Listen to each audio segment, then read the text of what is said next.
Bonjour tout le monde. On va démarrer donc la conférence de cet après-midi avec Alexandre Lacour. Et donc je te passe tout de suite la parole. Merci. Bonjour à tous. Alors on va avoir un petit moment un peu compliqué parce qu'on sait qu'on vient de déjeuner. Début d'après-midi c'est toujours plus compliqué de se remettre vraiment sur de l'attention. Je vais essayer de faire mon possible en tout cas pour vous garder avec moi. Et l'idée en fait c'est de faire une présentation en deux temps. Il y a une première partie, je vais vous parler d'industrie. Donc typiquement ce qu'on appelle l'industrie au sens définition et du coup ce que l'on trouve dedans et un petit peu les différentes transformations industrielles qu'on a pu voir et celles potentiellement à venir. Et dans un deuxième temps, je vous expliquerai, moi, au niveau de l'entreprise, donc que je dirige aujourd'hui, qui est une PME industrielle, comment, avec l'ensemble de ces informations au niveau industriel, on enclenche en fait une transformation qui, vous verrez, du coup, est extrêmement large et ne tient pas compte uniquement d'un volet aujourd'hui qui est en fait le digital. Alors, pour vous donner des éléments de contexte, donc moi, je suis Alexandre Lacour, président d'une entreprise qui s'appelle Gestion et Prospective, qui est un petit groupe familial spécialisé en fait dans l'industrie. Alors, on va revenir un petit peu après dans l'industrie, ce que l'on met derrière du coup ce terme, avec une particularité, c'est que je suis pour lequel on va partager les mêmes enjeux. Donc, je ne sais pas si la communauté French Fab vous parle. Ouais, il y en a qui peuvent lever la main si ça leur parle, la French Fab.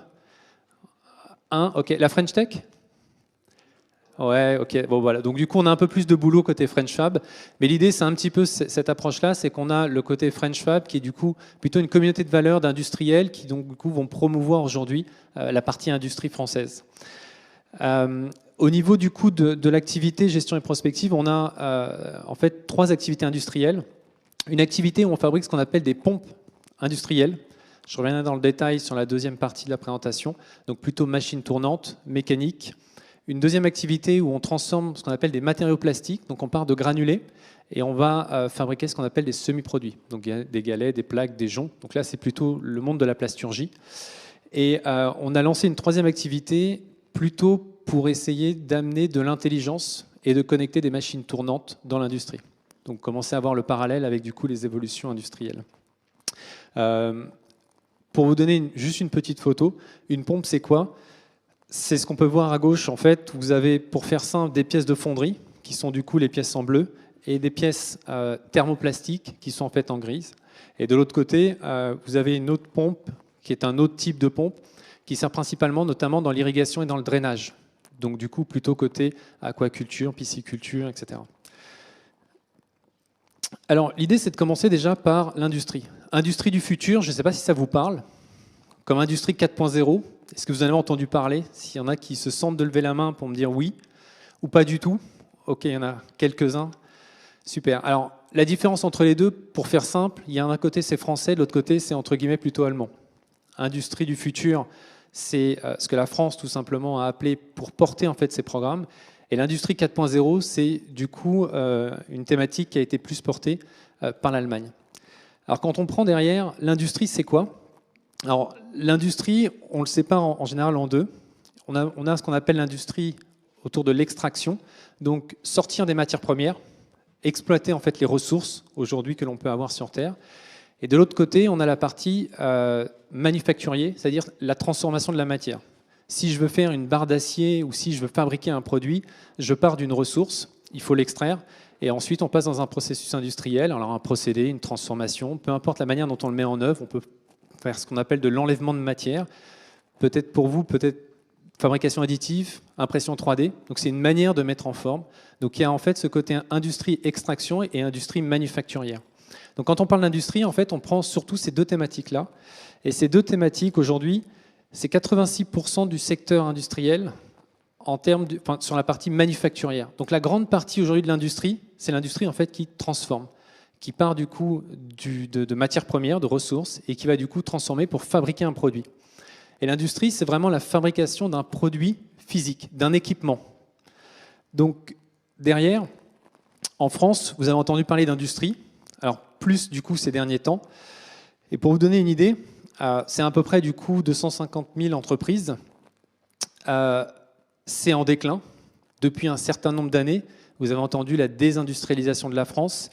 Il y a un petit graphe ici qui vous donne la part de l'industrie dans le PIB français. Vous voyez qu'on était en gros à 35, aujourd'hui on descend en gros autour de 12%. Sous-entendu, l'industrie française ne fabrique plus ou moins. Ce qui veut dire que du coup, il y a forcément tout ce que l'on va consommer, pour une grande partie, va venir tout simplement de l'étranger. Sur cette partie en fait industrie, juste pour vous donner des idées, la grande majorité des entreprises sont en général des TPE ou des PME, en termes de nombre d'entreprises. C'est-à-dire que c'est des entreprises qui ont la nécessité de se transformer et qui vont avoir à relever un certain nombre de défis, mais ce sont plutôt des petites entreprises de manière générale. Donc ça, c'est le tissu industriel français. Quand on compare notamment à l'Allemagne, puisqu'en fait l'industrie en Europe est surtout portée par l'Allemagne en termes d'image, on parle en fait des entreprises de taille intermédiaire, ce qu'on appelle des ETI. L'un des objectifs de la France, c'est d'accompagner les PME pour passer d'une PME à une ETI. Et ça, c'est tout un programme aujourd'hui que porte là pour justement essayer d'accompagner ces entreprises dans leur croissance. Donc on a parlé industrie, extraction, industrie manufacturière, et il y a un lien entre industrie et numérique, puisqu'en fait le numérique aujourd'hui est un moyen, c'est un outil pour les industriels de manière à gagner en performance, en efficience. Et donc du coup on a un des objectifs qui est de justement travailler sur la numérisation des entreprises industrielles. Alors comme vous êtes dans le digital, vous imaginez qu'indirectement, ce que vous pouvez développer, que ce soit en termes de logiciels, en termes du coup, ce matin, je crois que vous avez une conférence sur l'IA. L'IA est un des sujets d'usage pour l'industrie. Mais sans industrie, indirectement, il y a beaucoup de services qui, du coup, sont plus difficiles à pouvoir réaliser. Et c'est là où je vais vous faire passer un message derrière. C'est que quand on reprend les statistiques du coup de l'INSEE, là, on est sur le secteur des services. Donc là, vous avez le nombre d'entreprises que vous trouvez dans la partie services, ingénierie, technique, ESN, etc., par rapport au nombre d'entreprises que vous avez dans la partie industrie manufacturière, ou du moins industrie de manière générale. Ce qui veut dire qu'il y a beaucoup de solutions en termes de services. On dit que la France est un pays qui, du coup, est plutôt passé sur du service, puisqu'historiquement, c'était un pays qui était beaucoup plus orienté sur l'industrie. Donc l'un des grands enjeux du pays, c'est comment du coup redorer ce sujet industriel et retrouver une industrie manufacturière. Dans le contexte de l'industrie, il y a eu plusieurs étapes. Du coup, on va arriver sur ce sujet qui est un petit peu les versions qu'on donne aujourd'hui à l'industrie. Au début, donc, on parlait principalement de la mécanisation. Donc c'est vraiment le début de l'industrie. Et puis du coup, vous voyez qu'en fait, il y a eu différentes évolutions où l'électricité a amené du coup, plus de capacité aujourd'hui aux êtres humains pour travailler notamment sur des procédés de mécanisation et sur différents autres procédés. Et derrière, vous avez l'arrivée de la partie qui, pour certains, sont déjà l'informatique, puisque du coup, c'est déjà des procédés de programmation, et qu'on appelle aujourd'hui de l'OT. Vous, indirectement, vous faites partie du monde de l'IT. Le monde de l'OT, c'est en fait déjà quelque chose qui existe, puisque avant qu'entre guillemets les technologies de l'IT arrivent, la programmation, les automates, les procédés industriels, les consignes, tous ces sujets-là existaient déjà. Alors ce n'est pas les mêmes langages que ce que vous avez de manière générale et que vous étudiez, mais en tout cas l'industrie était déjà extrêmement digitalisée et était capable de faire des choses extrêmement avancées, notamment dans des systèmes experts où par certains algorithmes et par certaines logiques étaient déjà en capacité de piloter des systèmes extrêmement complexes, avant même l'arrivée de l'IT.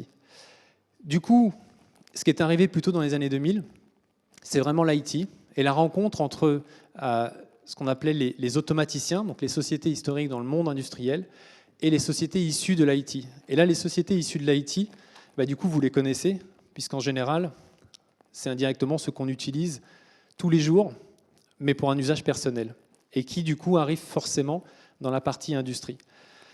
Alors l'un des parallèles, c'est un slide que j'avais déjà récupéré il y a un certain temps, année 2000, sur du coup les sociétés qui étaient du coup les plus importantes. Vous en aviez une sur les 10 premières sociétés qui étaient du coup du monde de l'IT. C'était Microsoft. Et quand on regarde du coup en 2018, on se rend compte que c'est tout l'inverse. Le service est passé au-dessus indirectement de l'industrie. Donc c'est une transformation qui est assez importante puisque on arrive vraiment dans ce sujet de l'ère de la donnée. Et dans l'ère de la donnée, l'industrie crée beaucoup de données.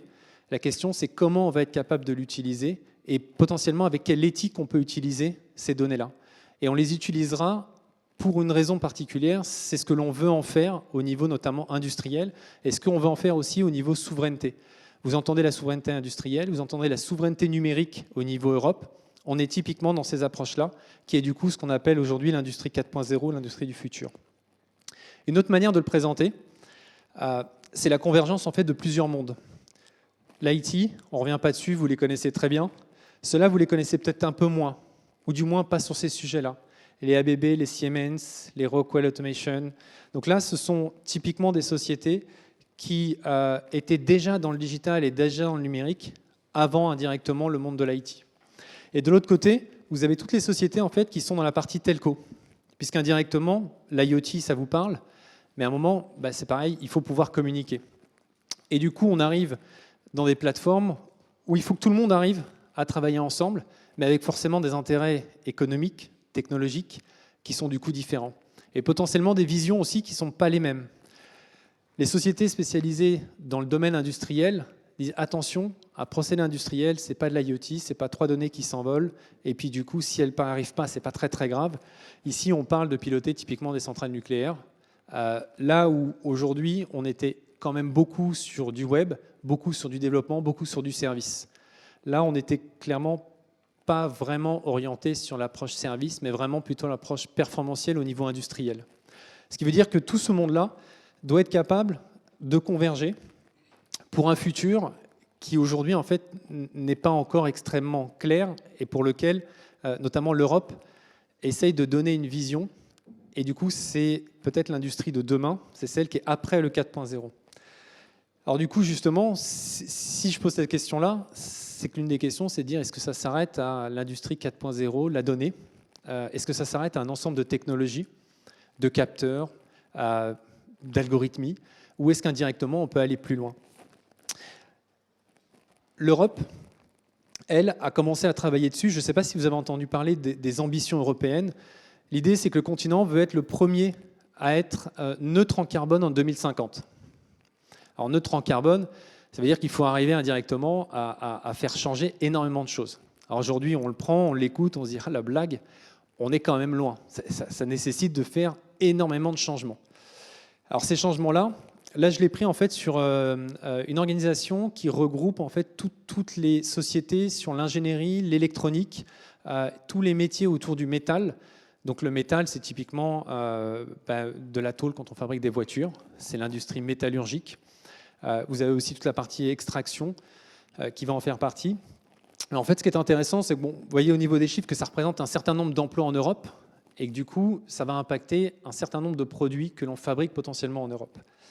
Et dans les phrases qui sont mentionnées, ce sujet d'être neutre en carbone en 2050, il y a une première étape, c'est déjà de réduire de 55% nos émissions de gaz à effet de serre à l'horizon 2030. Alors 2030, c'est un peu demain quand même. Et quand on parle aujourd'hui de faire évoluer l'industrie et de transformer justement tous nos modèles industriels, on se rend compte que le chemin, il est entre guillemets ambitieux. Et il est ambitieux à un tel point que pour certains, en fait, l'industrie 4.0, on caricature ses limites passées, sous-entendu l'industrie de la donnée. Elle s'oriente déjà vers ce qu'on appellerait l'industrie 5.0. C'est que du coup, on rajoute en fait des thèmes qu'on n'avait pas forcément prévus au début, sous-entendu enjeu climat, enjeu résilience, donc souveraineté, alors souveraineté industrielle, souveraineté numérique. On l'a vécu ces dernières années, que ce soit sur des sujets Covid ou que ce soit sur des sujets énergie, du coup plus récemment, approvisionnement des matières. Donc il y a eu une prise de conscience de manière générale qui est de dire comment on va avoir une industrie européenne ou en tout cas française qui est capable de tenir compte de ces enjeux. Mais il y a aussi forcément un des enjeux clés, c'est l'humain. C'est quoi le rôle de l'humain demain dans l'industrie? Les technologies sont là, il y a une méga boîte à outils, on peut faire énormément de choses. Ce n'est pas trop le sujet, on va dire. La question, c'est comment on l'utilise et comment on l'utilise avec du sens et quelque chose qui est cohérent par rapport au futur. Et le futur, en fait, indirectement, c'est que c'est vous, c'est votre génération qui allait avoir une boîte à outils absolument magistrale en termes de puissance, de calcul, de données. Mais indirectement, aujourd'hui, il va falloir en fait la tracer. Et le message que je vous fais passer, c'est justement dans cette industrie de demain, on n'a pas toutes les réponses, il y a des ambitions, il y a des enjeux.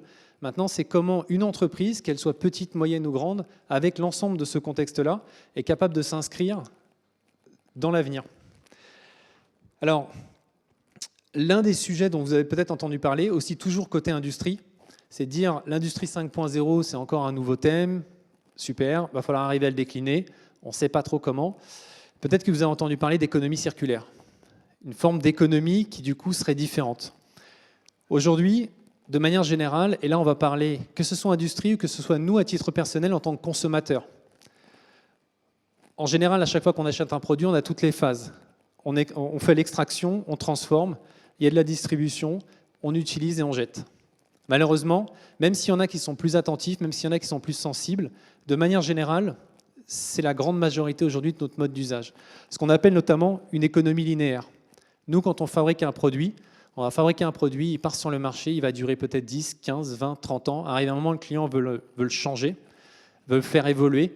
L'approche, en fait, de dire, mais qu'est-ce que j'en fais à la fin de vie pour que, du coup, on le réutilise, ça veut dire qu'il faut qu'on soit dans une démarche, en fait, qui est, du coup, différente.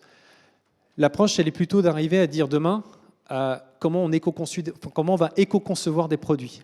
Quels sont les impacts que l'on peut prendre déjà dès la phase de conception. Donc c'est changer tout le logiciel à la limite des gens qui vont concevoir. Et puis derrière, il y a quelles sont les ressources que je vais utiliser. Donc quels matériaux je suis capable d'utiliser, quel est l'impact des matériaux que je vais utiliser pour la planète demain. Le comportement. Est-ce que je change mon téléphone toutes les semaines, tous les mois, tous les ans? Mon PC, je le garde 1, 2, 3, 5 ans. Indirectement, c'est que dans cette approche-là, on ne parle pas que d'industrie, on parle aussi de nos usages à nous. Et indirectement, on a une puissance, nous, collectivement, à pouvoir faire changer les choses qui est absolument magistrale. Par contre, ça veut dire qu'il faut se faire violence quand on approche ce genre de sujet. Parce qu'on peut se dire les thèmes sont super, on voit bien la démarche, c'est génial, mais en fait, les premiers concernés, c'est nous dans notre usage quotidien. Mais c'est nous, mais c'est aussi indirectement tout ce que l'on fabrique quand on est une entreprise industrielle. Et l'un des grands enjeux, justement, c'est de se dire, finalement, comment on va être capable de gérer un avenir avec lequel, du coup, on se dit, l'industrie, elle a des enjeux, mais finalement, c'est un enjeu, en fait, qui est global.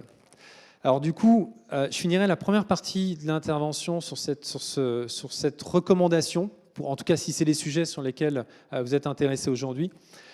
Nicolas Dufour, qui est le président de BPI France, qui a écrit, en fait, La désindustrialisation, donc un livre qui, du coup, explique comment la France s'est désindustrialisée. C'est quelque chose qui est extrêmement intéressant puisqu'il a fait notamment des interviews auprès d'un certain nombre d'industriels français, de chefs d'entreprise, de ministres, de députés, de gens politiques, pour finalement prendre conscience de comment on en est arrivé là en termes de désindustrialisation au niveau français.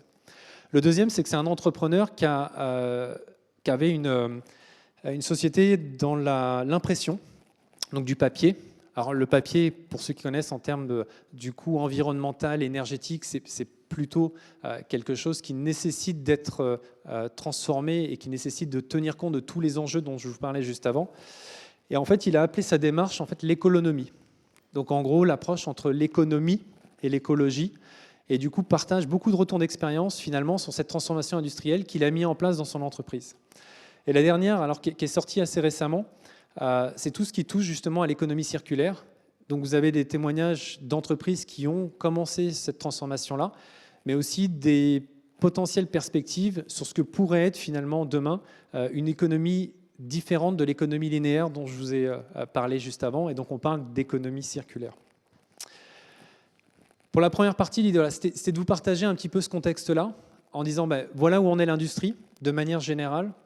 Et dans un deuxième temps, en fait, je vais vous partager le projet de l'entreprise qui va essayer de répondre à certaines problématiques dont je vous ai parlé là, puisque du coup, c'est une démarche qui prend du temps. Une transformation, c'est quelque chose qui est assez long.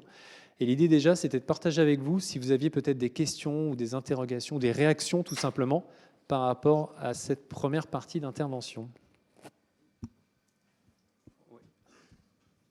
Il y a quelqu'un tout au fond. J'ai les spots dans la tronche, donc du coup...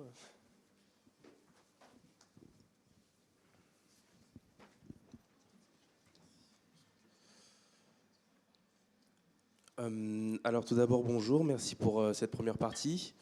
Ma question avec ce que vous avez un peu décrit par rapport à l'industrie actuelle, Comment arriver à entrer dans une économie circulaire et donc économique si l'industrie a pour but de nous pousser aujourd'hui à la consommation avec les appareils à obsolescence programmée, comment est-ce qu'on peut faire pour pallier à ce problème, nous qui étions dans le digital aujourd'hui? Alors c'est une vraie question. De manière très humble, je n'aurais pas la réponse. Après, je dirais qu'il y a le problème de... Alors, d'un côté, on peut l'imaginer sur une approche réglementaire.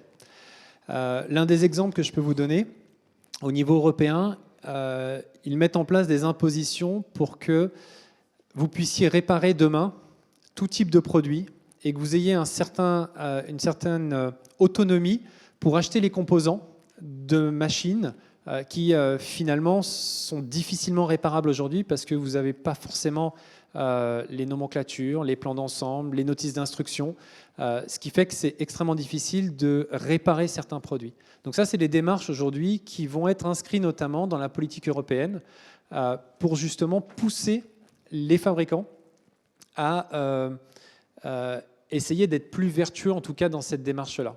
Alors on dit essayer parce que on peut toujours rester dans le sujet qui est de dire il y a du marketing, la consommation aujourd'hui, c'est production de masse. Plus vous produisez avec un outil industriel un certain nombre de composants et de manière automatisée, plus indirectement vous avez une capacité finalement à avoir une certaine rentabilité. Des machines qui tournent toutes seules et qui produisent en masse, en fait c'est une production de masse qui indirectement est le modèle aujourd'hui qui pousse à beaucoup de consommation. L'un des enjeux, c'est comment justement, je dirais, toi en tant que consommateur, tu vas peut-être choisir un autre produit qui du coup va avoir peut-être des valeurs, alors des valeurs qui sont vraies, parce que le problème, c'est qu'après, comment tu fais la différence entre une entreprise qui va le faire de manière marketing ou qui va le faire de manière réelle?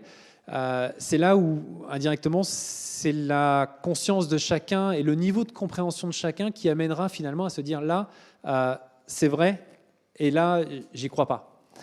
Et je pense que c'est sur ces sujets-là qu'on peut éventuellement, nous, en tant que consommateurs, faire changer nos habitudes de consommation, mais pousser du coup aussi, finalement, les industriels à comprendre que c'est pas ce que l'on veut.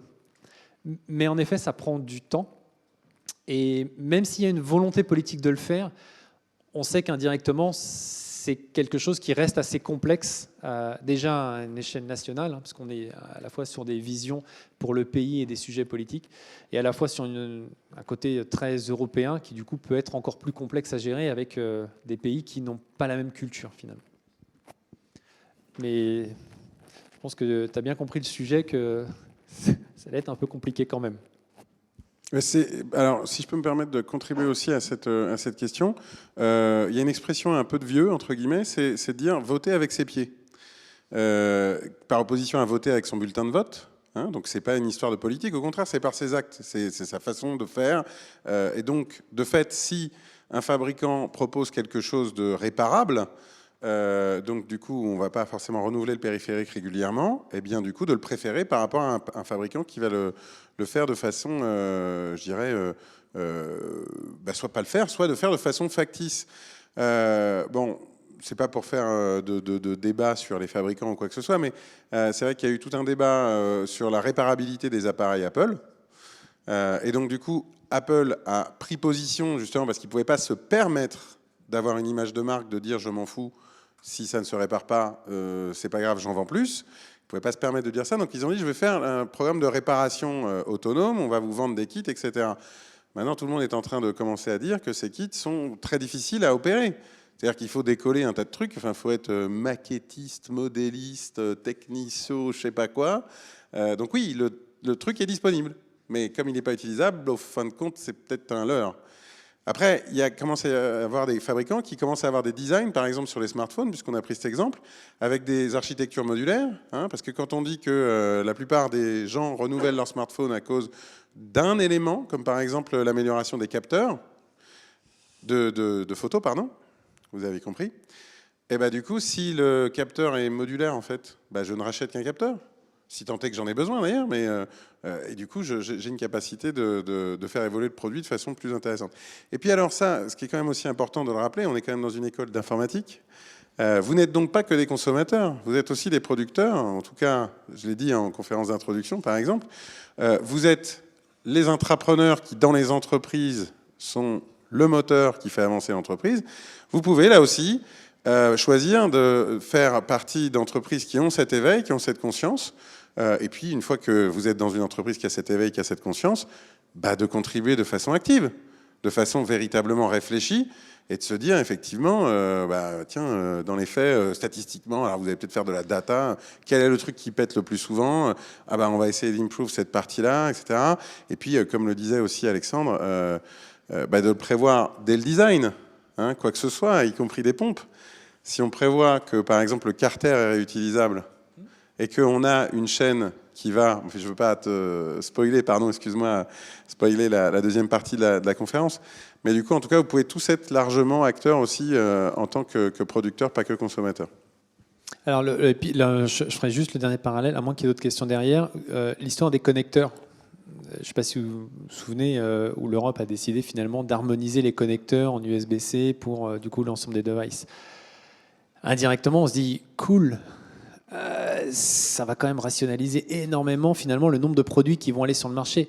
Et en même temps, on se dit mais pourquoi maintenant et pas il y a déjà entre guillemets 15 ans? Alors, est-ce que c'est un petit signal qui permet de dire regardez, il y a une prise de conscience et on y va? En tout cas, je pense qu'il y a une volonté et une certaine prise de conscience aujourd'hui à se dire il faut prendre ce chemin-là. Est-ce que vous avez d'autres questions ou est-ce que j'attaque du coup? Ouais. Il y a une main levée, j'arrive. Je tiens à préciser aussi que d'ailleurs, avec l'économie circulaire, on peut quand même faire des affaires, on peut quand même gagner sa vie, on peut quand même nourrir ses enfants. Hein. C'est pas interdit. Hein. Alors déjà, bonjour. C'était une petite question par rapport à l'économie circulaire. Est-ce que vous aurez quelques exemples à nous donner qui se sont produits en France ou en Europe pour savoir l'application qui est déjà dédiée? Alors, instinctivement, je pensais à une boîte parce qu'on parlait de réparer des machines. Il y a une start-up qui s'appelle Murphy, qui est à Montreuil, qui du coup reprend de l'électroménager de seconde vie, qui va du coup le rétrofiter. Donc typiquement un lave-vaisselle, un lave-linge, etc. De manière à repartir finalement sur le marché. Et du coup, eux ont été en capacité de dire, on prend le matériel. Alors vous imaginez le nombre de constructeurs qu'il y a, donc le nombre de composants qu'il y a. Mais du coup, ils ont réussi à aller en fait un peu briquer ce système-là, qui était de dire, je reprends les anciens équipements, je les répare, je forme les gens en interne pour être capable de les réparer. Donc, ils ont fait toute une forme d'école de formation. Et du coup, en fait, les équipements sont en vente sur leur site pour une seconde vie. Et là, on se dit, waouh, pour arriver à le faire sur de l'électroménager avec le nombre de composants qu'il peut y avoir, vous imaginez qu'il y a une démarche plutôt pas mal. Et je pense à eux parce que je les ai visités il y a 1 an et je me suis dit, en tant que fabricant de machines, c'est plutôt fort ce qu'ils ont été capables de faire. Est-ce que c'est rentable? Est-ce qu'ils ont un modèle économique qui tient au bout de combien de temps?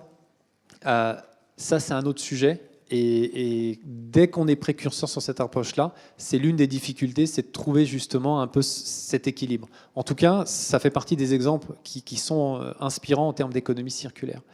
Mais après, si vous prenez en fait les livres que je vous ai partagés, notamment celui sur pivoter l'économie circulaire, vous verrez que même dans les grands groupes, sur certains produits, il y a cette démarche de réutilisation, de réparabilité, sauf que c'est pas si connu que ça.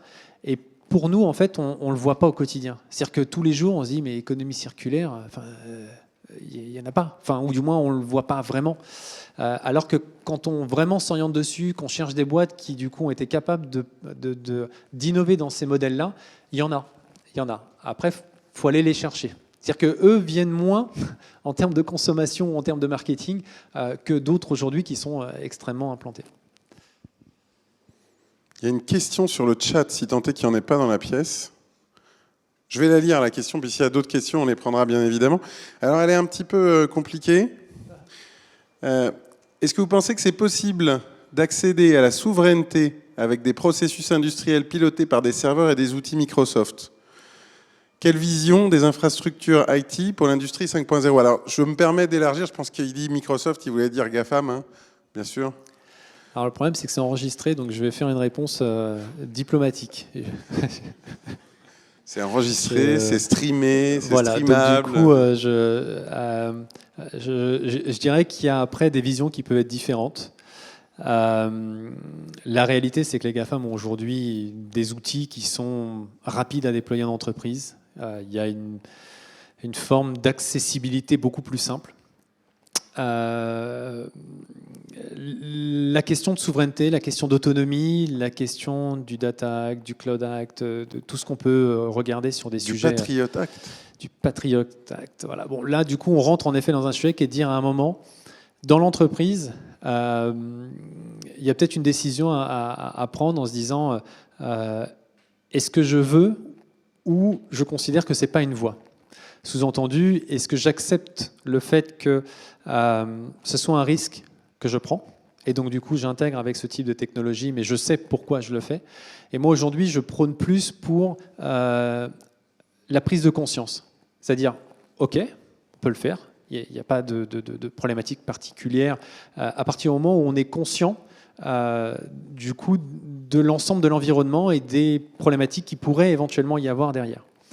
Et l'autre choix, ça pourrait être de dire, je ne le fais pas, ou je le fais le moins possible, parce que je pense qu'il y a des solutions alternatives, et qu'on peut faire sous une forme peut-être de low-tech, d'open source, ou en tout cas d'usage qui serait indirectement peut-être différent, alors qui va nécessiter plus d'efforts, qui est du coup plus long à mettre en œuvre, mais qui pourrait en tout cas peut-être donner une capacité d'innovation plus forte. Puisque du coup, ça permet finalement d'aller développer soi-même peut-être des modes d'innovation, de transformation dans l'entreprise qui ne sont pas guidés par des solutions aujourd'hui qui sont finalement un petit peu, en tout cas, sur étagère. Et ça fait partie en effet des enjeux qui, je dirais, sont propres à chaque entreprise. Et moi, ma réponse, ça serait de dire, à partir du moment où vous êtes conscient de pourquoi vous le faites, je dirais que c'est un choix. Voilà, c'est un choix de l'entreprise, c'est un choix stratégique.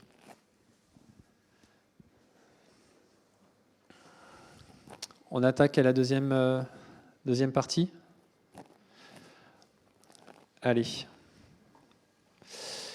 Alors, je vais reprendre la tête sur les pompes, mais alors je vais essayer de faire court parce que je sais que ça peut être pompant justement de parler de ce sujet-là. Bon, dans les grandes lignes, Someflux fabrique des pompes. Alors, ce qu'on appelle des pompes centrifuges pour véhiculer des fluides corrosifs. Fluides corrosifs. Je reviendrai dans les implications après. Et l'autre partie, c'est ce qu'on appelle des pompes, dites des pompes à hélice, qui sont en fait principalement utilisées pour transférer de l'eau, donc de l'eau qui est en tout cas peu ou pas corrosive, puisque du coup on va utiliser des matériaux différents. Ici, la pièce qui est au milieu est en fait une pièce en plastique qui du coup va être quasiment inerte sur la partie corrosion, tandis que là on est plutôt sur des aciers. En fonction des aciers qu'on utilise pour transférer de l'eau, on va avoir moins de problématiques de corrosion. Donc, deux applications de pompes qui vont être différentes. Dans le groupe, on a aussi une société qui s'appelle Aplast, qui transforme ce qu'on appelle des polymères, donc des matériaux plastiques. Alors, le schéma, il est assez simple, hein, c'est qu'on va avoir des granulés, donc du coup un peu comme du sable, si on devait le caricaturer, qu'on va mettre en fait dans une trémie avec ce qu'on appelle une extrudeuse, qui est une vis sans fin. Du coup, la matière part d'un état solide, elle arrive à un état en fait visqueux, liquide en sortie. Ça tombe dans un moule, on compresse et on va sortir du coup de ce côté-là ce qu'on appelle des semi-produits, donc des galets, des plaques, des joncs. La particularité, c'est que c'est une pièce qui est pleine. Donc à la limite, vous allez vite comprendre que si on veut en faire une pièce finie, il faut enlever de la matière. Et pour enlever de la matière, aujourd'hui, on a un procédé qui est assez simple, qu'on appelle l'usinage. Je ne sais pas si ça vous parle. Bon, l'usinage, différence avec la fabrication additive. Ensuite, il y a deux autres activités qui sont nées plus récemment. La première, en fait, en collaboration avec deux autres entrepreneurs, qui est SmartX, et qui a pour vocation de développer ce qu'on appelle un e-shop, mais aussi une plateforme d'acquisition de données. Donc pour en revenir à la question du collègue de tout à l'heure sur le chat, nous, la décision qui a été prise, c'est d'internaliser finalement ce développement digital parce qu'on considérait que stratégiquement, on avait besoin de l'intégrer pour se rendre compte finalement de là où on voulait aller et de comment on pouvait y aller et des risques indirectement qu'on prenait si on n'y allait pas tout seul. Et en fait, on a été un peu plus loin et du coup, des fois, on merde aussi. On a développé de l'électronique et là, on s'est rendu compte que pour le coup, alors côté développement, c'est un peu plus simple quand vous avez pu passer par des écoles de développement au niveau informatique. Côté hardware, système embarqué électronique, en fait, dans hardware, il y a hard. Et pour le coup, c'est un peu plus compliqué, en tout cas, dans ce monde-là, pour arriver à travailler dessus. Mais on a développé quand même une solution pour aller faire, du coup, de la captation de données embarquées sur les machines. Et donc, du coup, je vais rentrer dans le sujet de la transformation côté somme et flux, ce qu'on a fait et un petit peu en fait où est-ce qu'on en est. Donc le but c'est de vous faire un retour d'expérience par rapport à la première thématique en vous disant qu'est-ce qu'on a pu faire et ce sur quoi on sait qu'on a encore des choses à faire. De manière générale, alors, les pompes, c'est un marché qui est assez important puisque finalement des pompes vous envoyez pas, mais en tout cas il y en a tous les jours dans tous les usages que l'on peut avoir. Quand on lève le robinet à la maison, indirectement c'est que l'eau elle arrive, il y a une pression, s'il y a une pression c'est qu'il y a une pompe. Quand on va dans une station de traitement des eaux, quand on récupère toutes les eaux, que ce soit les eaux de pluie ou de manière générale les eaux, elles sont traitées. Et pour traiter les eaux, en fait, on passe aussi du coup par des pompes. Et vous allez en avoir finalement dans énormément d'applications, que ce soit du coup de la pisciculture, de l'aquaculture, du drainage, de l'irrigation, donc côté agricole. Enfin, en gros, des pompes, vous en avez vraiment absolument partout. Chez un fabricant de pompes, de manière générale, on parle de la partie, on construit les machines. Il y a une partie du modèle économique. Donc là, ce qu'il faudrait, il faut que j'arrive à ce que vous restiez accrochés avec moi parce que je vais vous parler business. Donc je vais vous parler comment on peut potentiellement peut-être construire une économie circulaire qui gagne de l'argent. Alors je dis peut-être parce que du coup, on essaye de se projeter. Il y a de la pièce de rechange. On a de l'autre côté la partie conseil, donc sur de l'accompagnement, mise en route, réparation, assistance et formation. Donc c'est des modèles assez classiques. Ces deux parties-là, industrie, on fabrique. Les trois autres, on est sur du service et du conseil qui est attaché en fait à la machine. Grosso merdo, une pompe. Alors il y a différentes variantes. On ne va pas rentrer dans le détail, mais on va partir du principe qu'il y a des pompes qui sont à peu près standards. Et il y a des machines qui sont spécifiques. Sous-entendu, on part d'une machine à peu près standard et on va du coup la configurer ou changer certains éléments pour pouvoir la rendre plus spécifique. Alors, je vous ai mis des exemples de marché pour du coup vous éveiller sur notamment des sujets de pompage, mais de manière générale, l'industrie au sens large utilise aujourd'hui des pompes pour énormément de procédés. Sur la partie thermoplastique, il y a des plastiques que vous devez connaître, peut-être polypropylène, polyéthylène. Donc ça, vous savez qu'en général, les déchets, les consommations, ou du moins ces matériaux-là utilisés de manière quotidienne sont en général à proscrire pour des questions de déchets et du coup environnementaux. Après, il y a d'autres matériaux qui sont du coup plus techniques et qui dépendent tout simplement du fluide que l'on va véhiculer. Pour rentrer dans le dur, on va avoir en fait des enjeux qui sont du coup assez simples. Là, je vous le présente en fait, puisqu'indirectement, c'est exactement de la même manière qu'on le présente aux collaborateurs quand on va poser la vision de l'entreprise et quand on va poser en fait la stratégie de l'entreprise. Dans le modèle économique aujourd'hui, vous séparez en deux volets, ce qu'on appelle le CAPEX et l'OPEX. Sous-entendu, vous achetez une voiture, c'est un achat, c'est du capital. C'est de la dépense de capital. Par contre, dès que vous roulez tous les jours, les pneus, l'entretien, l'essence, c'est ce qu'on appelle de l'OPEX. Donc, c'est les coûts, finalement, qui sont induits par un usage quotidien. Quand on achète une pompe, le CAPEX, l'acquisition, c'est 10% de sa valeur totale. Donc, on parle d'une valeur globale.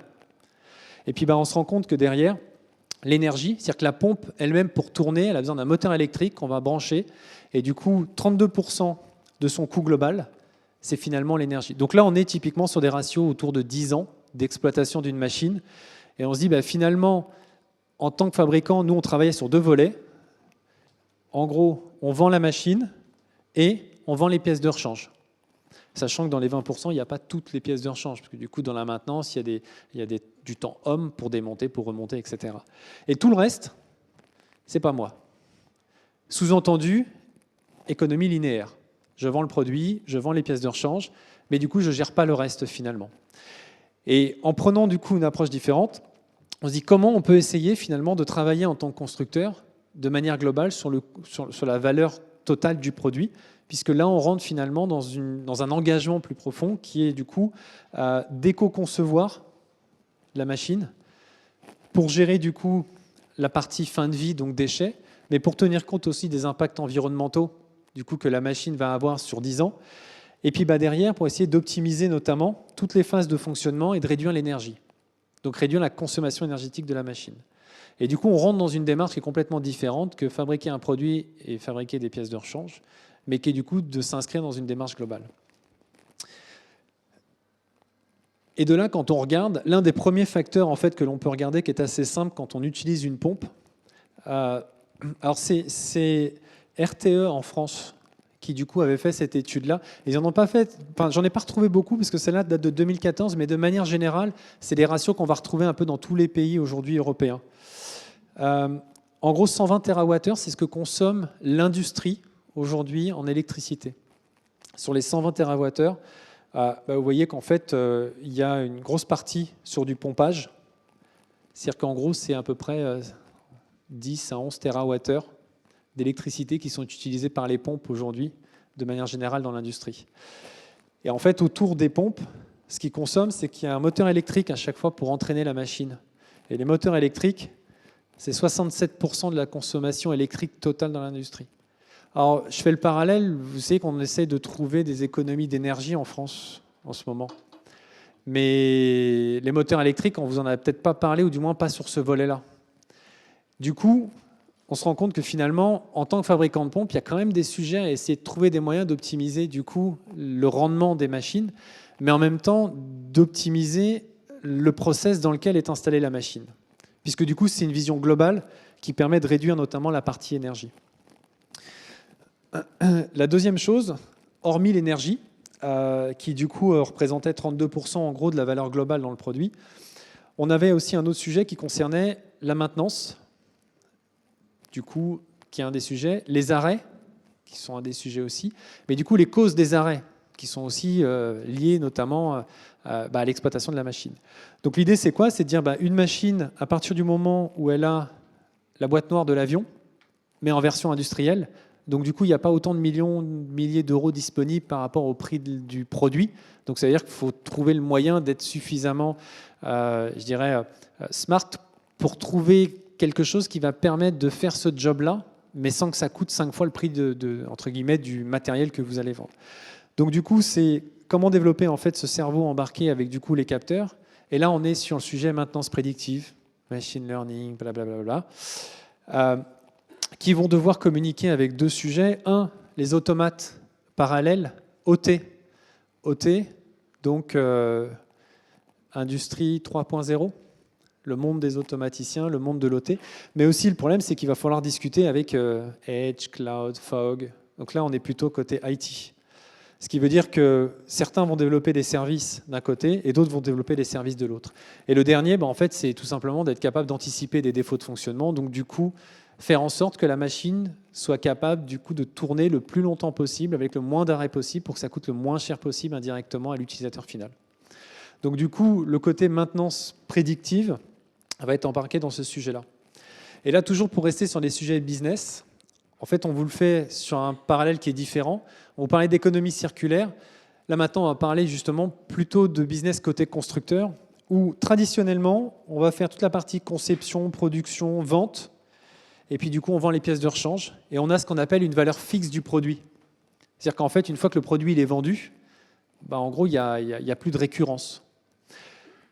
Et du coup, dès qu'on commence à travailler sur des sujets, alors là, où on intègre la partie service, il y a la partie produit connecté qui va permettre finalement d'adapter le produit ou de personnaliser le produit et de remonter du coup sur l'ensemble de la chaîne pour faire en sorte que, en tant que fabricant, il y ait une amélioration permanente en fait du produit qui est fabriqué.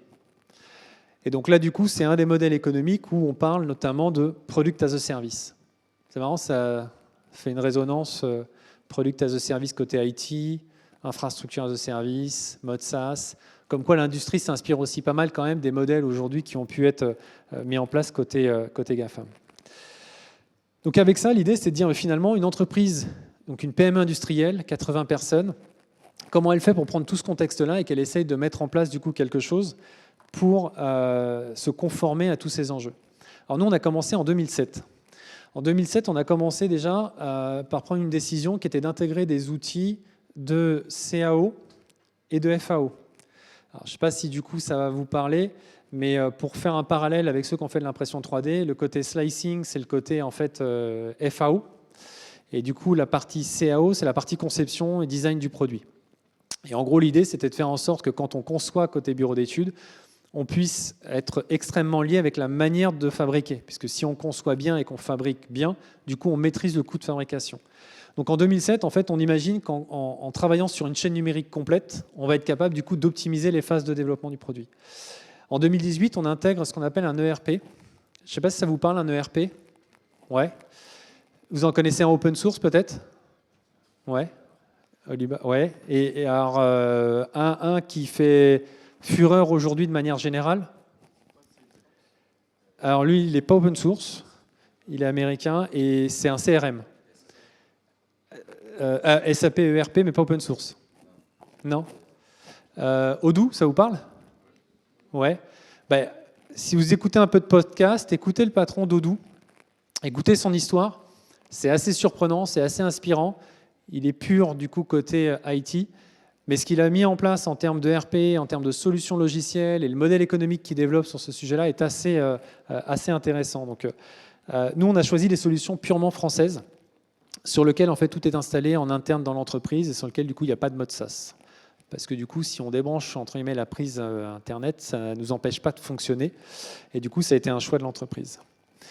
Le deuxième, c'est un configurateur de produits, CPQ, ça vous parle? Non? Alors un CPQ, c'est un truc qui est absolument top. C'est quand vous avez un truc extrêmement complexe à configurer, prenez une voiture ou prenez à la limite un PC portable, en fait, vous avez une multitude de choix qui peut être du coup réalisé et les choix entre eux vont avoir des liens. Par exemple, si je choisis une version de voiture, je vais pouvoir choisir que certains moteurs dedans et pas entre guillemets tous les moteurs du constructeur. En fait, le principe, c'est ce qu'on appelle des configurateurs de produits, donc des configurateurs de produits en ligne, ou en anglais, ce qu'on appelle des CPQ. Donc, c'est des Configure Product and Quote. L'idée, c'est d'arriver en fait jusqu'à un chiffrage de devis, mais un chiffrage de devis qui vous donne la BOM. Putain, je vais vous jargonner des trucs industrie, mais en fait qui sont IT aussi. La BOM, ça vous parle? Non? Putain. Bill and Material. Alors, si vous faites de l'IT et que vous montez dans l'industrie, CRM, CPQ, ERP, BOM, tout ça, c'est des trucs à la limite qui sont orientés pur IT côté industrie. Donc là, du coup, vous avez un sujet simple, c'est quand on sort ce qu'on appelle une BOM, donc Bill and Material, c'est que du coup, vous sortez l'entièreté de tous les articles qui vont composer votre produit. Donc du coup, ça permet à une usine de dire, il a vendu un produit, il ne s'appelle pas un PC Dell avec telle référence, c'est tous les composants que l'usine a fabriqués. Donc du coup, ce qu'on appelle indirectement une BOM. Donc on met en place en fait un configurateur, on met 6 ans avant de pouvoir vraiment l'utiliser. On a 25 000 codes articles et la combinaison des articles entre eux pour faire des nomenclatures, on est sur des centaines de milliers de combinaisons possibles. Ce qui fait que du coup, on a un chef de projet qui s'est bien amusé sur le sujet. Donc on configure des produits. L'autre sujet, c'était de dire il va falloir qu'on récupère les données des machines. Donc pour récupérer des données des machines, on fait de l'IoT. Et du coup, on est reparti sur notre projet en disant on installe notre petite carte électronique en fait sur un moteur électrique et on récupère les données du coup de puissance, de tension, d'intensité consommées par le moteur électrique, puisque du coup, à partir de ces éléments-là, ça nous permet de travailler sur la maintenance prédictive. Et comme on avait décidé qu'on le faisait en fait en interne, du coup, en fait, en interne, on s'est occupé de travailler du coup sur les dashboards. Pour ceux qui ont fait un peu d'IoT, du coup, vous reconnaîtrez les dashboards, je pense. puisque du coup c'est de l'open source. Et derrière, en fait, on a intégré finalement la remontée des données du coup en interne pour travailler sur la data analytique. Et donc du coup, on travaille sur des séries temporelles et de l'algorithmie qui est basée du coup sur de la collecte de données sur des moteurs. L'autre chose que l'on a derrière, c'est qu'il faut qu'on aille plus vite quand on conçoit. Et quand on conçoit, du coup, on a utilisé ce qu'on appelle des outils de simulation numérique. Donc là, du coup, on est plutôt sur de l'ingénierie. Je fais un parallèle avec les jeux vidéo, moteurs physiques dans les jeux vidéo.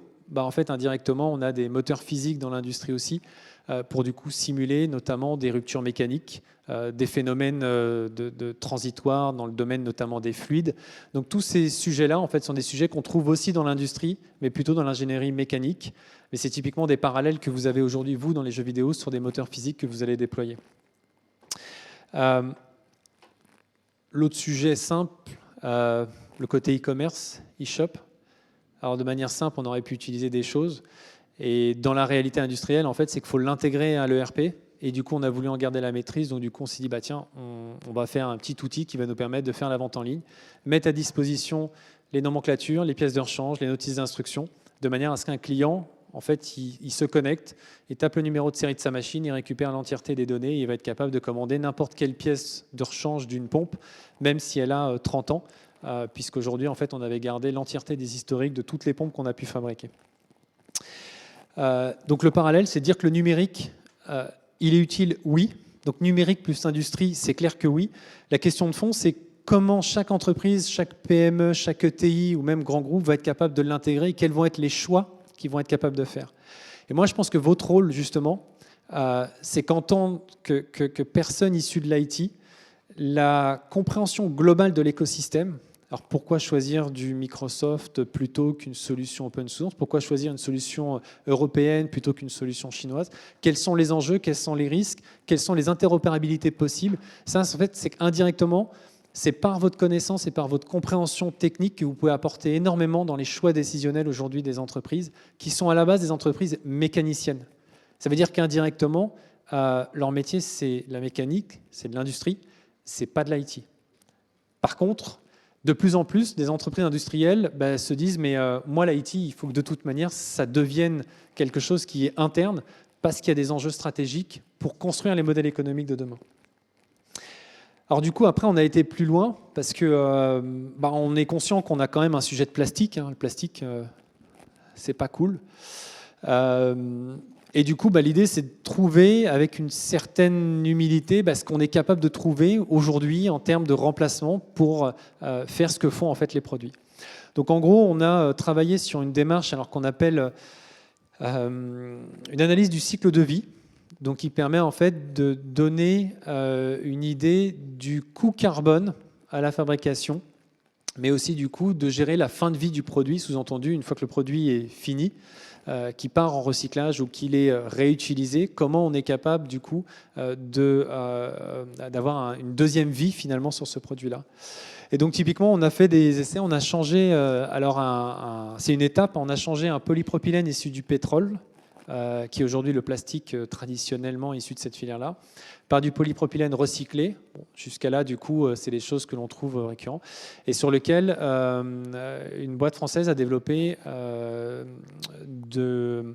qu'on appelle un compound, donc une charge supplémentaire végétale qui vient en fait à l'intérieur du granulé du coup plastique, ce qui permet de réduire de 20% en fait le poids, notamment du polymère, et qui du coup est une étape supplémentaire en termes du coup de décarbonation. Et ces sujets-là, en termes d'innovation de matière, vont être importants, puisque l'un des sujets clés, c'est qu'aujourd'hui, la matière première de l'Europe, potentiellement, c'est les déchets d'aujourd'hui. Parce que nous, les mines, les terres rares et tout ce qu'on peut imaginer, en fait, on achète beaucoup d'extraction de ressources ailleurs qu'en France. Et si la France veut indirectement retravailler sur des conceptions des matériaux, etc., en fait, sa matière première, c'est en grande partie ses déchets. Donc les enjeux sont clés sur ce sujet-là. Après, dans ces démarches-là, on avait travaillé sur des sujets notamment de centrales photovoltaïques. Alors le parallèle qu'on fait dessus, c'est que quand on fait du management de l'énergie, Donc dans l'industrie, on parle notamment de l'ISO 50001. Il faut collecter l'ensemble des données et faire une amélioration continue sur la partie énergétique. Donc là, de nouveau, en fait, on est sur de l'IoT. Ce qui veut dire qu'on est sur à la fois des technologies qui sont pour les produits, mais à la fois des technologies qui sont dans l'usine. Et l'un des sujets, c'est que finalement, dans les entreprises industrielles, il y a beaucoup de cas d'usage interne qui peuvent être utilisés du coup chez nos clients demain.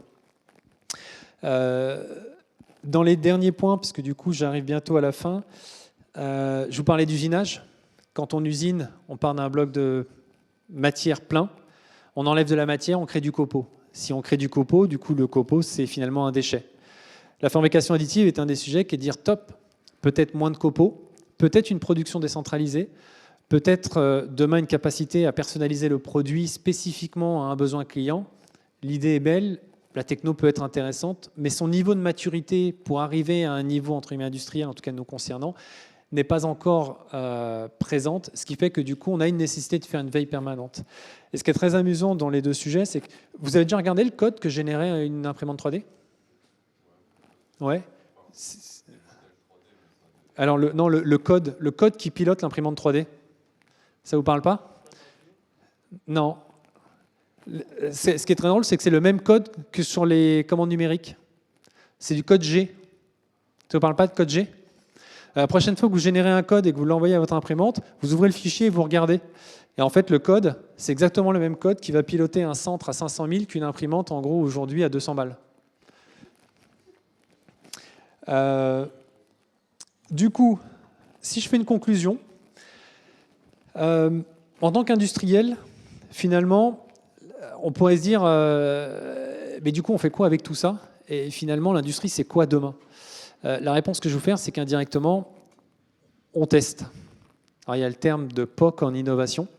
En fait, il faut POCer tous les jours, sous-entendu faire de la veille, regarder indirectement ce que vous êtes capable de tester au quotidien, ce que vous êtes capable de déployer finalement dans vos usages quotidiens, parce qu'il n'y a rien d'écrit et on ne sait absolument pas exactement ce qu'on va être capable de trouver. Ce qui est sûr, c'est que la démarche d'innovation, en fait, elle est incrémentale, elle est quotidienne. Et la meilleure chose, je pense, que j'ai appris à Epitech, mais je suis sûr que vous l'apprenez aussi tous les jours, c'est que finalement, quand on sort d'une école comme ça, ce qui est important, c'est d'arriver à apprendre. Parce que tous les jours, peu importe ce que vous ferez, et pour avoir été plutôt dans la partie IT historiquement, quand on tombe dans l'industrie, en fait, c'est qu'on fait qu'apprendre tous les jours et on se rend compte qu'il y a une richesse qui est absolument incroyable et que c'est la meilleure leçon, je pense, aujourd'hui, qui est à garder dans l'apprentissage que vous pourrez en faire. Et je vous laisse, du coup, si vous avez des questions ou des réactions, en tout cas. Ouais. Merci à tous. Je crois qu'il y avait une question. Ouais. Mais je ne sais pas si je la pose plutôt ici ou plutôt en personnel, car ça concerne votre ERP. Ah bah, comme tu veux. Alors je passe ce micro, comme ça tout le monde comprend. Vas-y. Bon, je vais situer. Bon, déjà, merci pour la conférence. C'est un peu dur après 14 heures, comme vous l'avez dit. Ah bah, oui. C'est très dur de garder ouverts les yeux. Par contre, moi, j'ai une question plutôt personnelle et du côté professionnel, car j'occupe actuellement un poste dans une entreprise dont je ne citerai pas le nom, mais on est totalement dans l'industrie.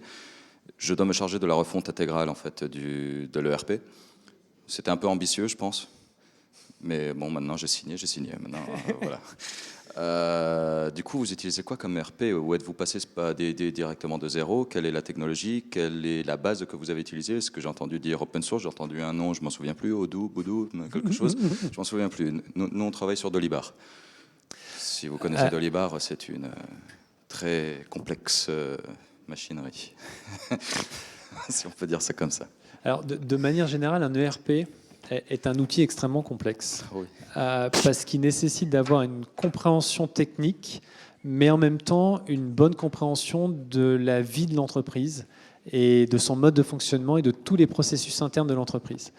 Nous, historiquement, en fait, on avait, dans les années 84, alors c'était la génération précédente, hein, c'était du coup pas moi, ils avaient pris le choix de développer en interne une gestion de production, qu'on appelle une GPAO, sur une machine que peut-être peu d'entre vous ont connue, qui est un IBM AS400, et tout était développé en RPG2. Voilà. Donc le RPG, ça vous parle ? Non, il y en a qui ont déjà entendu RPG ? Non ? Voilà. Moi, j'avais eu pour mission du coup de travailler sur ce sujet-là en disant comment on peut préparer la migration vers un système autre. Et du coup, l'idée était de regarder comment ça fonctionnait, de cartographier un peu les flux, et puis du coup de benchmarker différents, sociétés qui développent des ERP. Et le mieux, c'est d'aller voir des entreprises, parce que du coup, il y a pas mal de solutions et il faut arriver à trouver celle qui est le plus adaptée par rapport à l'entreprise et par rapport aussi à la vision de l'entreprise. Et partir sur juste une solution unique en se disant j'ai vu celui-là, ça me paraît pas mal, je teste. C'est notre ERP actuel. D'accord, donc du coup vous avez déjà fait le choix et vous l'avez déjà intégré. C'est pas moi qui l'ai choisi, ça fait déjà 10 ans dans l'entreprise qu'il existe. D'accord, du coup ça fait partie des questions aujourd'hui des entreprises. Est-ce que c'est le bon, est-ce qu'il s'adapte, est-ce que je peux le faire évoluer, est-ce que j'arrive au bout et il faut que j'en change. En tout cas, si un jour vous êtes amené à prendre une décision dans une entreprise d'un ERP, sachez que c'est un choix qui va impacter la performance de l'entreprise, sous-entendu sa rentabilité, sa capacité à pouvoir survivre, et que ça dure 10, 15, 20 ans, parce que c'est un choix qui nécessite de transférer beaucoup de données et beaucoup de savoir-faire et de connaissances que l'on ne peut pas changer du jour au lendemain. C'est un travail titanesque.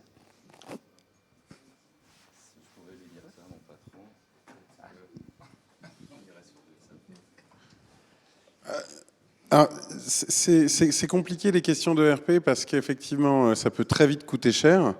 On va souvent décrier ce que les prédécesseurs ont fait et les choix qu'ils ont fait parce qu'à aujourd'hui, ça nous apparaît comme étant absurde, sauf qu'il y a quand même parfois des raisons qui font sens. Là, typiquement, avoir voulu être en avance en déployant des choses sur des systèmes qui était à l'époque pionnier dans les années 80 et pas donné d'ailleurs au passage, ça a été sûrement un avantage par rapport à la concurrence. Et puis après, derrière, évidemment, quand on doit faire la migration, on a l'impression qu'on est en train de devoir porter le monde entier sur ses épaules. Donc, il faut accepter ça. Et ça, pour le coup, que ce soit sur un sujet de RP ou sur n'importe quoi en termes d'architecture logicielle, il faut quand même assumer. Moi, l'une de mes premières missions, je suis intervenu sur une société qui hébergeait des pages web. Et première connerie que j'ai dit, c'est mais pourquoi ils n'utilisent pas Apache? Ah, parce qu'au moment où ils ont commencé à héberger les pages web, en fait, ça n'existait pas. Ah oui. Du coup, ils ont développé leur serveur web. Donc eux-mêmes en C. Donc effectivement, quand on a conduit la migration, je peux vous dire qu'on a ramé. Donc voilà, il faut savoir en prendre un essai. Alors évidemment, ce qui est intéressant quand même à retenir, c'est que quand on utilise quelque chose quand même qui est fortement utilisé, on va avoir évidemment le bénéfice d'avoir la communauté qui va être plus large, puisque donc forcément de pouvoir bénéficier de l'effort de cette communauté à contribuer. Après, on aura aussi quelque chose de plus générique, parce que qui dit plus d'utilisateurs veut dire quelque chose qui peut correspondre à plus d'utilisateurs, et donc du coup, dans un sens moins spécifique. Donc forcément, c'est moins engageant. Si on veut en changer, c'est moins lourd. Oui, mais ça nous accompagne moins. Donc il faut aussi accepter les choses métiers très spécifiques, très profondément attaché, je dirais, à tous les processus de l'entreprise. Ce qui pourrait être intéressant quand même aussi de le signaler, c'est marrant parce que la slide qui est ici permet de le souligner, c'est que Alexandre, moi je le connais très bien, c'est un copain, on peut le dire. Du coup, il est très investi dans des regroupements de professionnels qui vont lui permettre effectivement d'échanger avec des confrères, avec éventuellement des concurrents d'ailleurs, pourquoi pas. Notamment, je pense à une association des producteurs de pompes. Ça ne s'invente pas, à échelle européenne. Incroyable. Ça existe. Et du coup, on pourrait dire que c'est que des concurrents. Je veux surtout pas participer à ce truc-là parce que forcément, je veux pas leur donner mes secrets de fabrique et ils voudront pas me donner les leurs. Sauf qu'en vérité, c'est un peu plus compliqué que ça et que bien souvent, un concurrent peut devenir un partenaire et un partenaire un concurrent très facilement. Bon, et donc, Tech, French Fab, French Tech, et là, je ne sais pas pourquoi ce logo dit Tech in Fab, mais bon. En fait, c'est l'approche aujourd'hui qui a été lancée pour essayer de dire il y a la French Fab d'un côté, il y a la French Tech de l'autre, mais c'est comment à un moment on peut faire de la tech dans la Fab. Parce que du coup, faire de la tech d'un côté et faire de la Fab en fait d'un autre, en fait, il y a un lien qui n'existe pas. Et pour aller plus loin, c'est que l'une des démarches qui avait été enclenchée, c'est de dire comment la tech peut être du coup conscient des enjeux de la Fab, mais pour les maîtriser, en fait, il faut venir de la Fab. C'est-à-dire qu'on ne peut pas développer et faire de la tech sans avoir en fait un pied dans l'industrie, parce que du coup, en fait, on peut pas en comprendre en fait toutes les problématiques et du coup tous les codes. Est-ce qu'il y a des questions du coup? Alors, je me déplace. Après, moi, j'aurai une question pour toute l'assistance. Bim. Donc, ils seront obligés de tous répondre. Ça va être long, là. Bonjour. Je voudrais savoir quels sont les challenges que vous, en tant qu'entreprise, dans un cadre européen, vivez face à l'économie circulaire que vous essayez d'implémenter, vous que l'Europe n'est pas à 100% là, et vous essayez d'aller là. En termes d'entreprise, ça représente quoi pour vous comme challenge? Pas trop vite et pas trop lentement. Ça veut dire qu'en gros, il faut arriver à trouver l'équilibre entre ce que le marché est capable d'accepter, je dirais indirectement d'acheter, parce que c'est ce qui fait vivre indirectement une entreprise, hein, et où est-ce qu'on peut pousser le curseur pour quand même être dans une démarche d'amélioration. Et du coup, c'est l'une des problématiques, c'est qu'aujourd'hui, vous pouvez faire un produit éco-conçu, tenant compte d'un impact carbone, en fait quelque chose de très avancé.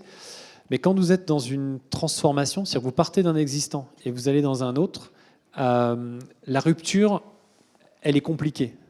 Donc du coup, il faut arriver à prendre conscience typiquement de ce qui est en termes d'innovation de rupture présent aujourd'hui, mais indirectement qui n'est pas rentable, ou en termes d'équilibre économique, n'est pas encore viable, mais soutenu financièrement mais pas viable. Et ce qui aujourd'hui, dans une entreprise actuelle, permet de vivre tous les jours, mais tout en avançant. Donc il y a une forme d'investissement récurrent, permanent, pour que l'entreprise passe des étapes, mais fasse pas en fait un bond. Et dans le cas de l'électronique, par exemple, pour nous, en fait, ça a été un bond. C'est-à-dire qu'on est passé d'un métier qu'on n'avait jamais fait à un métier qu'on a essayé de faire. Si par contre, je suis dans une démarche purement start-up, avec des levées de fonds, avec du coup la mise sur le marché d'une solution de rupture, je vais avoir une approche qui est complètement différente parce que je n'ai pas de transition à faire, c'est que je pars de rien et il faut que j'arrive, entre guillemets, à mettre cette innovation ou cette solution sur le marché. Les PME qui se transforment, ou même les entreprises qui se transforment, ils partent d'un récurrent business qu'ils doivent emmener avec eux et en emmenant indirectement toute la culture de l'entreprise, toute l'histoire de l'entreprise et tout ce qui a fait que l'entreprise en est là aujourd'hui. Donc du coup, c'est vraiment trouver le bon équilibre en termes de vitesse. Je pense que c'est ce qui est le plus compliqué. Mais ça, c'est vrai pour n'importe quelle transition, hein, pas forcément que de linéaire vers circulaire. Alors, est-ce qu'il y a d'autres questions dans l'assistance ou est-ce que je peux vous poser la mienne de questions? Alors, c'est une question, j'avoue, je te prie de m'excuser si tu l'avais déjà posée. Je suis arrivé un tout petit peu en retard au tout début. Peut-être que, hors contexte, ça aurait pu vous apparaître surprenant. Est-ce que vous pouvez lever la main ceux qui bossent pour des boîtes de services? Ça me surprend, j'ai l'impression que vous ne levez pas beaucoup la main.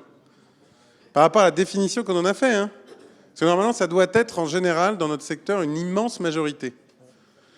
Et qui sont ceux qui bossent pour des entreprises industrielles, du coup?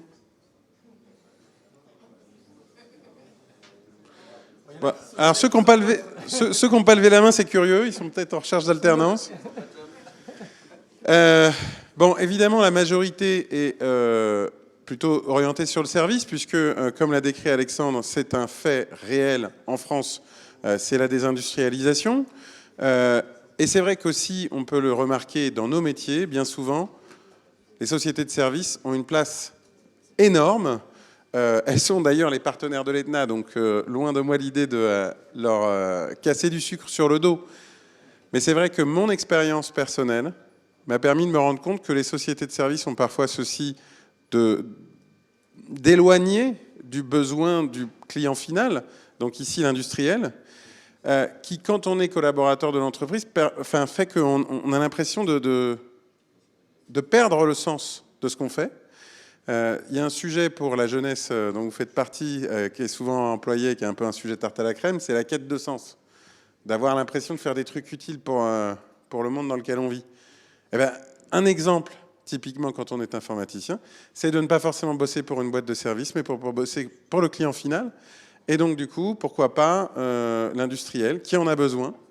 Il y a une transition de réindustrialisation qui se fait. En plus, on le voit, c'est utile sociétalement parlant, économiquement parlant. C'est pas que d'un point de vue technique. Et donc, du coup, dernière question pour vous. Quels sont ceux qui, suite à cette conférence, ont envie d'aller, peut-être, pourquoi pas, bosser pour l'industrie ?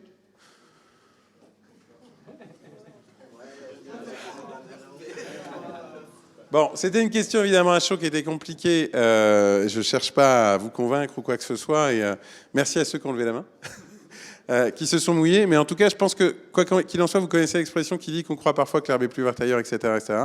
Sortir de sa comfort zone, blablabla. Toutes ces grandes phrases. L'essentiel, c'est de se poser la question.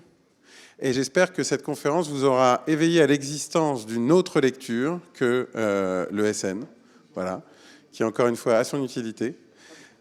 Mais n'est pas la seule voie. Il y avait peut-être des questions d'ailleurs dans le chat. Ah mince, voilà, bon, tant pis, il a fait une photo. Alors, waouh, alors c'est une question immédiatement forcément bien sharp, tu vois. Mais est-ce que la maintenance prédictive n'emmène pas à de la surconsommation ? L'analyse des données permet d'avoir le moins d'arrêts possible sur les machines. Ça, c'est pas une question, du coup, c'est une déclaration. Il y avait encore une suite, exactement. Voilà. L'analyse des données permet d'avoir le moins d'arrêts possible sur les machines. Donc, le rendement reste lié à une consommation de pièces de rechange, par exemple.